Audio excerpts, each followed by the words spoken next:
अमीर घर की महिला आज अपना मन बनाती है कि आज तो मैं अकेली बाजार जाऊंगी, किसी ड्राइवर को अपने साथ नहीं ले जाऊंगी और गाड़ी भी खुद ही ड्राइव करूंगी। अब दोस्तों, जैसा उसने अपने दिमाग में सोचा है वो वैसा ही करती है और खुद निकल जाती है बाजार की तरफ गाड़ी लेकर शॉपिंग करने के लिए। अब गाड़ी को रोड से उस तरफ ही खड़ी कर देती है और बाजार में अंदर जाकर जो जो सामान उसने याद किया है वो सभी सामान खरीदती है और खरीदने के बाद रोड के इस तरफ खड़ी हो जाती है। अब दोस्तों, जब बाजार में अंदर गई थी तब तो उस रोड पर भीड़ नहीं होती है, लेकिन एकदम अचानक से रोड पर बहुत भारी भीड़ हो जाती है और वो महिला रोड क्रॉस नहीं कर पाती है, क्योंकि जैसे ही अपना पैर आगे बढ़ाती है सड़क पर तो कोई ना कोई गाड़ी पीछे से आ जाती है और वो महिला पीछे हो जाती, क्योंकि बचपन से ही एक अच्छे परिवार में पली बड़ी है तो इन सब चीज़ों की आदत नहीं होती है। जब ये महिला उस रोड पर खड़ी हुई हैरान सी होती है और इधर उधर हो रही है लेकिन रोड क्रॉस नहीं हो रहा है, तभी इसको एक होटल में विकलांग व्यक्ति जो बर्तन साफ कर रहा है इस महिला की एक्टिविटी मतलब इसकी हलचल पर नजर रखता है और काफी देर उस विकलांग व्यक्ति को भी देखते हुए हो जाता है कि ये महिला बेचारी रोड क्रॉस नहीं कर पा रही है। अब दोस्तों, वो विकलांग व्यक्ति उन बर्तनों से उठता है और अपने बगल में बैसाखी लगाता है और बीच रोड पर आकर खड़ा हो जाता है। विकलांग व्यक्ति को देखकर सभी गाड़ियां रुक जाती हैं और वो उस अमीर घर की महिला को रोड क्रॉस करा देता है। दोस्तों, कहने में ये बात झूठ सी लग रही होगी, क्योंकि अक्सर हमने देखा है कि विकलांगों को और लोग रोड क्रॉस कराते हैं, लेकिन आज एक लाचार और विकलांग व्यक्ति ने एक अमीर घर की महिला को रोड क्रॉस कराया था। दोस्तों, एक कहानी क्या है, इसमें क्या क्या किरदार हैं, क्या माजरा है, ये सब कुछ आपको जानना है तो वीडियो को आगे देखना होगा। नमस्कार, स्वागत करती हूँ आप सभी का। हमारा YouTube चैनल है वैष्णवी चौधरी के नाम से और इसी नाम से हमारा Facebook पेज है, आप उसे भी फॉलो कर सकते हैं। तो चलिए कहानी की तरफ चलते हैं। कहानी बिहार से शुरू होती है। बिहार में एक विकल नाम का व्यक्ति रहता है, लड़का। इसकी नई नई शादी हुई है तो ये अपनी पत्नी के साथ दोस्तों दिल्ली आ जाता है। दिल्ली क्यों आया है? क्योंकि इसे अपने परिवार में कुछ बदलाव करने हैं। बचपन से ही बिना माँ बाप के पला बड़ा है और बिहार में जब देखता है वहाँ की व्यवस्था तो वहाँ पर ये अपने आप को खुशी और अच्छा महसूस नहीं करता है और ये कुछ कमाना चाहता है। कमाने के पर्पज से अपनी पत्नी के साथ दिल्ली आ जाता है और दिल्ली आकर एक किराए के घर में रहने लगता है। दोस्तों, दोनों ही पति पत्नी कमाते हैं बाहर। ये अच्छी खासी कमाई कर लेता है और ये इतना पैसा जोड़ लेते हैं जिनसे ये एक बैकवर्ड एरिया जो अलग होता है उसमें ये करीबन अपना छोटा सा घर खरीद लेते हैं। जब इनका घर खरीद जाता है तो ये दोनों मन में बड़े खुश होते हैं, पति पत्नी। विकल भी अपने मन में बहुत खुश होता है कि आज मैंने अपना सपना पूरा कर लिया, एक बड़े शहर में छोटा सा घर खरीद लिया है। और दोनों ही पति पत्नी उस घर में त्योहार मनाते हैं दिवाली का। अब दिवाली का त्योहार होता है दोस्तों, उसके बाद विकल को एक खबर पता चलती है। जैसे ही इन लोगों ने पहली दिवाली अपने घर में मनाई थी, उसी के बाद इनको खुशी मिलती है कि विकल की पत्नी गर्भवती हो जाती है। जब इसकी पत्नी गर्भवती होती है तो दोस्तों विकल की खुशी का ठिकाना नहीं होता और वो सोचता है कि घर तो ले ही लिया है, अब मैं कमाऊंगा और ये घर पर रहेगी। विकल बाहर कमाता है, अपनी पत्नी की कमाई बंद करा देता है और दोस्तों ये बहुत अच्छे से दोनों जने रहने लगते हैं। इसकी पत्नी 9 महीने एक बेटे को जन्म देती है। बेटा हो जाता है, उसके बाद भी और ज़्यादा इसकी पत्नी व्यस्त हो जाती है और विकल और ज़्यादा कमाना चाहता है। अब दोस्तों, किस्मत को कुछ और ही मंजूर होता है। विकल अपनी नौकरी से एक दिन घर आ रहा होता है, तभी विकल का एक बहुत बड़ा एक्सीडेंट होता है। एक्सीडेंट में दोस्तों विकल अपना एक पैर गंवा देता है। पैर की हालत इतनी खराब होती है और जिस गाड़ी से इसका एक्सीडेंट हुआ है वो गाड़ी भाग जाती है, कोई भी उस गाड़ी को नहीं पकड़ पाता है। अब यहाँ पर जो आसपास के लोग होते हैं वो विकल को उठाकर हॉस्पिटल पहुँचा देते हैं और वहाँ पर डॉक्टर साहब इसका ट्रीटमेंट शुरू करते हैं। दोस्तों, जब विकल का इलाज किया जाता है तो वहाँ डॉक्टर विकल की पत्नी को एक बुरी खबर देते हैं। वो कहते हैं कि आपके पति का पैर नहीं बच पाएगा, अब तो ये पैर इनके शरीर से अलग हमें करना ही होगा। पत्नी पर उस वक्त जो बीत रही थी वो शायद आज हमको बयान नहीं कर सकते आप लोगों को। और वहाँ पर उसकी पत्नी कह देती है कि डॉक्टर साहब, जान है तो जहाँ है आप कुछ भी कीजिए, लेकिन मेरे पति की जान बचा दी। और वो अपने बेटे को गोद में लिए दोस्तों ऑपरेशन के बाद घंटों तक इंतजार करती है। उसके पति का पैर शरीर से अलग कर दिया जाता है और इन सब चीज़ों में इतना खर्चा आ जाता है कि विकल की पत्नी को दोस्तों अपना घर बेचना पड़ता है।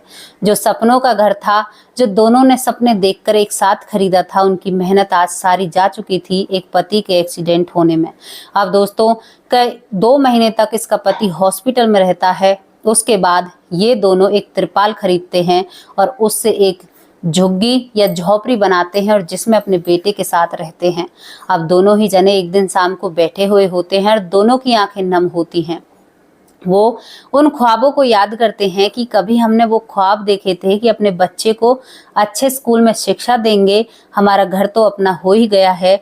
लेकिन यहाँ पर विकल कहता है अपनी पत्नी से कि प्यारी, अब तो सब कुछ लुट गया है, अब क्या जिंदगी में रहा है, अब तो केवल जिंदगी एक गधे की तरह हमें जीनी है। यहाँ पर उसकी पत्नी भी रोने लगती है और दोनों ही एक दूसरे के गले लग पड़ते हैं। उनका बेटा भी उनके साथ लिपट जाता है और दोस्तों यहाँ पर छोटा सा बेटा उनका आंसू पहुँचता है और मम्मा मम्मा पापा पापा करता रहता है। उसके बाद दोबारा से दोनों ही जने अपने कंधे कसते हैं। यहाँ पर विकल की जो पत्नी होती है वो दोस्तों दूसरों के घरों में झाड़ू पोछा बर्तन का काम किया करती और विकल एक होटल पर जाकर बर्तन साफ किया करता, क्योंकि वो जब उन बर्तनों को साफ किया करता दोस्तों तब उसे 100 रुपये जाकर मिलते। बहुत सारे बर्तन वो साफ करता है। वो रोज की जब तक उसकी पत्नी झाड़ू पोछा किया करती तब तक वो उस लड़के को संभालता और जब उसकी पत्नी घर आ जाती तो वो एक होटल पर बर्तन साफ करने जाता और वो होटल उनकी झोपड़ी से थोड़ी ही दूर होता है। अब दोस्तों विकल एक दिन अपने उस होटल पर बर्तन साफ कर रहा है, तभी वो देखता है कि वहां पर एक सुंदर सी महिला है जो काफी देखने में अमीर हस्ती लग रही है। सर पे गॉगल्स लगे हुए हैं, लेकिन वो महिला रोड क्रॉस नहीं कर पा रही है। अब यहाँ पर विकल अपनी जो बैसाखी होता है उसे बगल में दावता है और उस महिला को रोड क्रॉस कराता है। जब वो महिला रोड क्रॉस कर लेती है तो दोस्तों वो महिला काफ़ी अमीर घर की है, तो वो अपने पर्स से 1000 रुपये निकाल कर विकल को देती है। विकल उन पैसों को लेने से मना कर देता है, कहता है कि मैडम मैंने इतना बड़ा कुछ किया नहीं है जिसके लिए आप मुझे 1000 रुपये दें, ये पैसे आप रख लीजिए, अगर ये पैसे मैं ले लूँगा तो इंसानियत ख़त्म हो जाएगी। इन बातों को कहकर वो अपनी बैसाखी से मायूस सा और उदास सा दोस्तों अपने उसी ठिकाने पर चल देता है जहां पर वो बर्तन साफ कर रहा है। अब इन सब चीज़ों को देखकर जो महिला होती है, उस महिला का नाम दोस्तों सरिता होता है। सरिता हैरान हो जाती है कि आज के ज़माने में वो भी इतना गरीब व्यक्ति पैसे लेने से मना कर दिया और उसके दिमाग में बस वही बात घूमती रहती है। वो अपनी गाड़ी से घर तो चली जाती है लेकिन उसका दिमाग विकल की बातों में उलझ जाता है। अब वो घर जाती है तो सारी कहानी अपने पति को बताती है कि कहती है आज मुझे बाजार में एक ऐसा व्यक्ति मिला जो बेचारा एक पैर तो उसका था ही नहीं, विकलांग था, और मैंने उसे 1000 रुपये दिए लेकिन उसने 1000 रुपये नहीं लिए और मुझसे ऐसी बात कही कि अगर मैं 1000 रुपये ले लूँगा तो इंसानियत ख़त्म हो जाएगी। यहाँ पर वो महिला सोचने पर मजबूर हो जाती है और दोनों ही पति पत्नी सारा काम धाम छोड़कर उस विकल के बारे में ही सोचते रहते हैं। अब दोस्तों यहाँ पर जो सरिता थी उसके पति ने सोचा कि मेरी पत्नी की इतनी मदद की है तो मुझे भी उसकी कुछ मदद करनी चाहिए। और दोस्तों दूसरे दिन उस सरिता का पति पूरा काम छोड़कर उस बाजार में दोबारा जाता है और उस व्यक्ति का पता मालूम करता है। वहां पर जाकर जैसे ही सरिता का पति उस व्यक्ति की हिस्ट्री जानता है, उस व्यक्ति की कहानी जानता है, तो उसकी आंखें भर आती हैं। वहाँ पे वो पूछताछ करता है कि यहाँ पर एक विकलांग व्यक्ति आता है तो सभी झट से बता देते हैं कि हाँ साहब वो तो बड़ा दुखी इंसान है, भगवान ने उसके साथ बहुत बुरा किया, एक्सीडेंट में उसका पैर चला गया और वो बेचारा बर्तन साफ कर कर अपनी बीवी बच्चों का गुजारा करता है। अब इन सब चीज़ों को देखकर जो सरिता का घर का पति होता है दोस्तों, हस्बैंड, तो वो बाजार से कुछ सामान खरीदता है और सरिता को भी दूसरी गाड़ी से अपने पास बुलाता है और वो वहीं पर उस व्यक्ति का पता ढूंढ लेता है। पते के कारण दोस्तों वो उसकी उस झुग्गी पर जाता है जहां पर तिरपाल तना हुआ है। वहां पर जैसे ही सरिता उस झुग्गी में अंदर जाती है तो विकल थोड़ा सा हैरान हो जाता है, कहता है कि मैडम मैंने आपके साथ कुछ भी गलत तो नहीं किया था, अच्छा ही किया, आप ऐसे मेरे पास क्यों आई हो, वो भी अकेले। लेकिन जैसे ही सरिता का पति उसके पीछे पीछे झुग्गी में अंदर जाता है तो वहां पर विकल थोड़ा सा हैरान हो जाता है और कहता है कि बाबूजी आखिर बात क्या है। तो वो दोनों ही कहते हैं कि नहीं कोई बात नहीं है, तुम शांति से बैठो, हम तो केवल तुमसे मिलने के लिए आए हैं, क्योंकि विकल कल तुमने जो मेरी मदद की थी ना, मैं उससे बहुत ज़्यादा खुश हुई हूँ और मुझे ऐसा लग रहा है कि मुझे भी तुम्हारी मदद करनी चाहिए, क्योंकि तुम्हारी आंखों में मुझे कुछ दिखाई दिया था। अब विकल थोड़ा सा हैरान, उसके पास उसका बेटा होता है। तभी उसकी पत्नी बाहर से आती है जो झाड़ू पोछा करने के लिए गई थी। अब यहाँ पर जब पत्नी आ जाती है तो पत्नी भी थोड़ी हैरान होती है कि इतने अमीर लोग इतनी बड़ी गाड़ी और हमारी झुग्गी के सामने क्यों रुके हैं। तो वो पत्नी भी जानने में थोड़ी सी रुचि रख लेती है। यहाँ पर सरिता पूरी बात बताती है और दोस्तों वो सामान उन लोगों को देना चाहते हैं, लेकिन वो दोनों ही मना कर देते हैं और कहते हैं कि मैडम अगर आप ऐसे सामान हमें दोगी तो हमें बहुत बुरा लगेगा। लेकिन जबरदस्ती वो लोग उन्हें सामान दे देते हैं। दोस्तों आपस में एक दूसरे से चारों जने बात करते रहते हैं। तो बात ही बातों में विकल अपनी पूरी कहानी इस पति पत्नी को सुना देता है, जो सरिता है और उसके पति को। तो यहाँ पर वो और भी ज्यादा भावुक हो जाते हैं और वो काफी परेशान होते हैं, क्योंकि उन लोगों ने तो आज तक इतनी गरीबी देखी ही नहीं है और वो क्या जाने एक गरीब का दर्द। अब उन्हें एहसास होता है तो वो वहां से तो चले जाते हैं, लेकिन दोनों पति पत्नी इस पर बहुत विचार करते हैं। वो कहते हैं कि बहुत स्वाभिमानी लोग हैं, अगर हम इनकी मदद करेंगे तो ये हमारी मदद तो नहीं लेंगे, लेकिन कोई बीच का जुगाड़ हमें निकालना होगा। यहाँ पर सरिता के पति कहते हैं। दोस्तों सरिता का जो पति था वो बहुत नेक इंसान था। उसके पास पैसा भला ही कितना हो, लेकिन उसके अंदर इंसानियत बहुत ज्यादा थी। अब उसके बाद वो दोनों ही सोच विचार करते हैं और सोच विचार में एक निर्णय लेते हैं।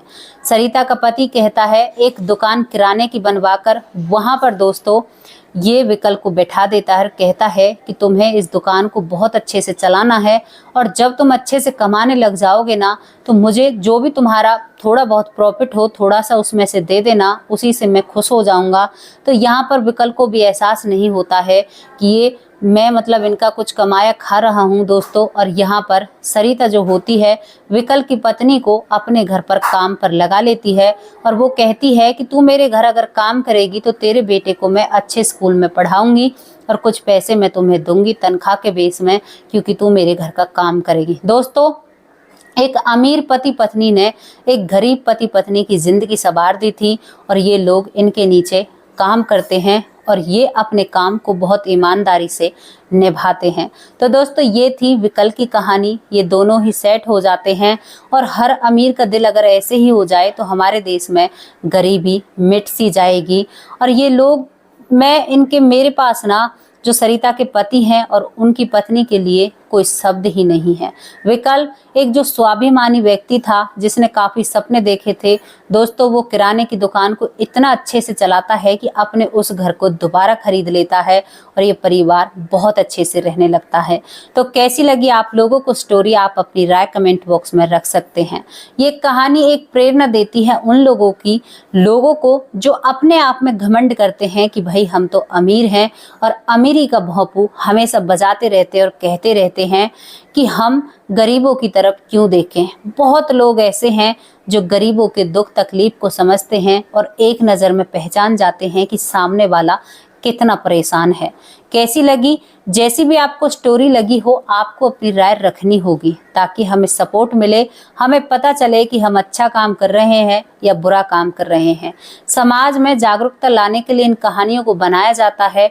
आपको अपने आसपास अगर कोई भी ऐसा दुखी या परेशान व्यक्ति मिले तो दोस्तों अगर आपके पास क्षमता है मदद करने की तो ज़रूर मदद कीजिए, क्योंकि किसी की मदद करने से अगर किसी का भला हो जाए ना उसकी ताई कोई भी अच्छा काम नहीं है। तो कल फिर हाजिर होंगे किसी अच्छी और सच्ची स्टोरी के साथ। तब तक के लिए नमस्कार, जय हिंद, जय भारत।